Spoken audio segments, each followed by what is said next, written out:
Hello everyone. In today's video, we are going to learn about how bank make decisions on our credit request using the random forest model in R. So our objective is to predict credit default using the random forest model. And then what we will do is we are going to use the popular German credit data set. And in R, the packages we are going to use are the carrot data package, the random forest package, and then the PROC package. So with that being said, we'll jump straight to our codes. So before we make any decision or before we run any line of code, it's important for us to ensure that we have these packages installed. Of course, I've blocked mine because I have them installed. Then once you have them installed, you can call in the necessary libraries. So the first thing I want to do is I want to call in my data set.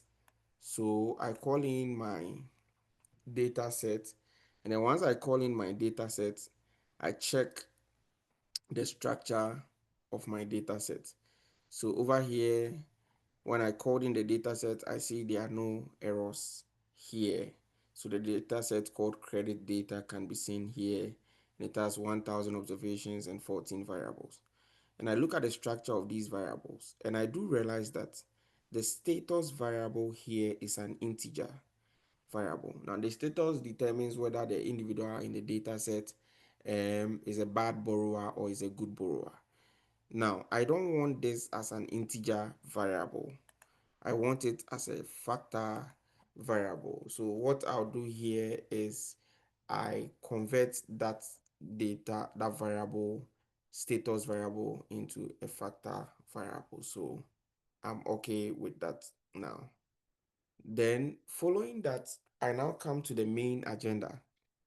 So the main agenda, as you recall in the assignment or the question you have, the question requires that you test three alternative training test proportions.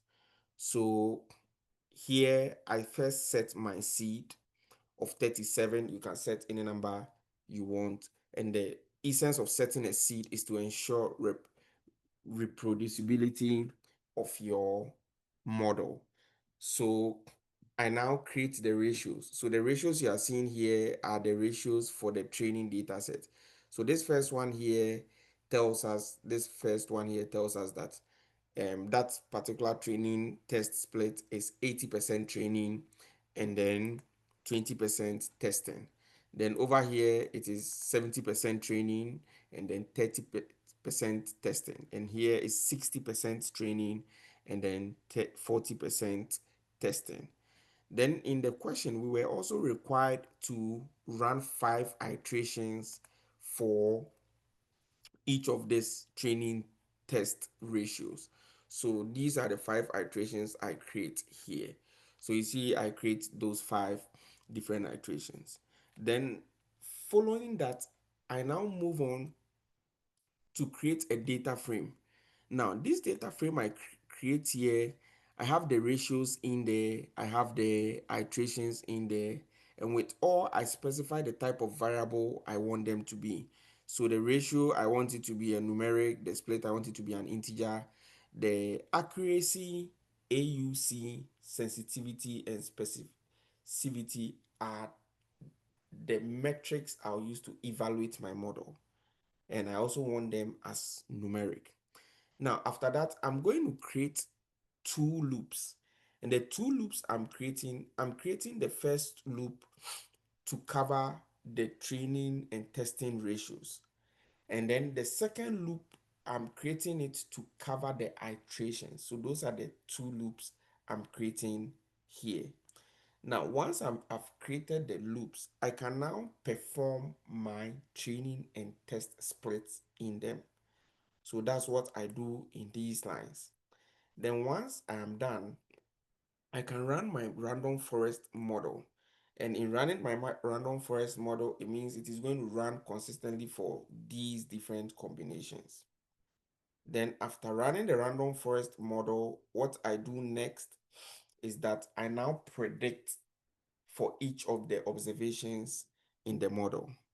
Then once I predict for each of the observations in the model, I now create the indicator variable.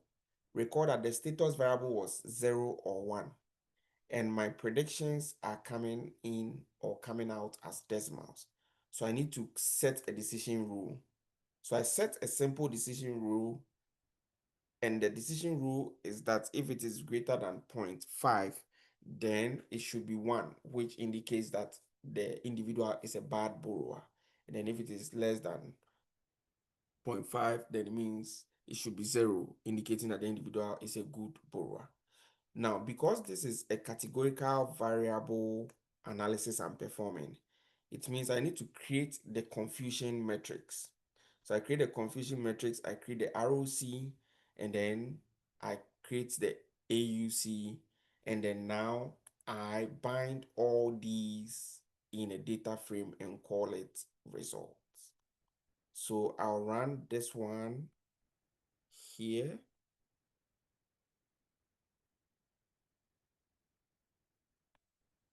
And then when I do run it, I'm not seeing any errors here, and it's running. So I think we are in good shape up till this point. So now that I'm done, the most important thing for me is to evaluate the different models I've computed or I have run so that I can see what is the best. So I print the 4 evaluation metrics I did put in there, and I'm trying to restrain them to 4 decimal places. So I'll do that and then print and see what it looks like. So when we see here, what we are seeing is that we are seeing all these matrices showing here.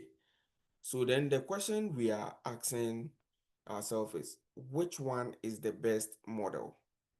Now, we can look here and try and choose the best model, but then it is going to be difficult for us because we have quite a bit of them here. So what you do is you select one of the metrics and allow our model to select the best based on the metrics for us.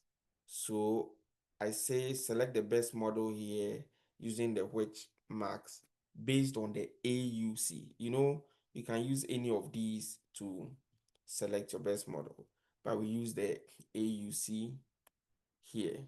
And then when we do, it is telling me that the one with the highest AUC is the training and test ratio of 0.8, and it is split 2, and that had 0.824 AUC being the highest. So we know that this model is our best model, and we can do a random view of some of the observations in there and see how it actually performed. So you see here, with this is the actual in the data set, and then based on the probability of default predicted, the predicted class was the same. But if we look at this, we didn't get the right predicted class. In this one too, we didn't get the right predicted class. But here we did, here we didn't, here we did. So this is just a sample 10 of 10 observations from the 1,000 of our best model. So now we know our best model. Now, the next thing we need to do based on the question is that we need to be able to predict the probability of default of a new borrower. So if you look at your question, you are going to see here the different variables in there and then their description. But for ease of illustrating in R, so I copied the parameters of the new borrower, this new borrower. I did copy them into R. So I'll show that back here. So now we have this here. So these are the parameters of the new borrower. So it is based on these parameters that we will use to predict based on our best model. So it tells us the amount of money the individual has in their checking, the duration, um, whether the borrower has an existing credit or not, the loan amount requested, what is the range in which they have their savings, how many years have they been employed, installment rate as a percentage of their disposable income, the personal status of the borrower, the number of years at their current residence, the age of the borrower, whether they have other installment plans in place, the number of existing credits they have, and whether their job is a skilled job or a non-skilled job. So, based on this, I create a new data frame. And the new data frame, I have all these metrics in there. And I call this new data frame new borrower. So I do have this new data frame here. And this is the new data frame for the new borrower based on the 13 feature variables. So this new borrower, then it is easy for me to predict this new borrower's probability of default. So it tells me here that the new borrower's probability of default is 0.744. So the question you ask yourself as the loan officer or credit officer of the bank is, should you give this individual the loan they are requesting for? And if you should, how much would you want to give the person? So normally, most banks will have a decision rule.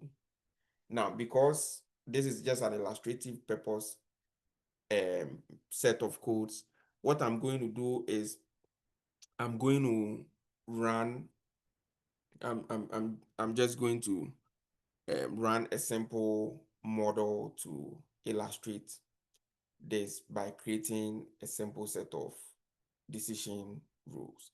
So this is what I have, and I have to make a correction here. So this is 0.6 and this should be 0.4. So this is the categorization I've created. So I'm saying the bank's decision rule is saying that if the person has a probability of default of less than 0.2, then give the individual the full amount requested.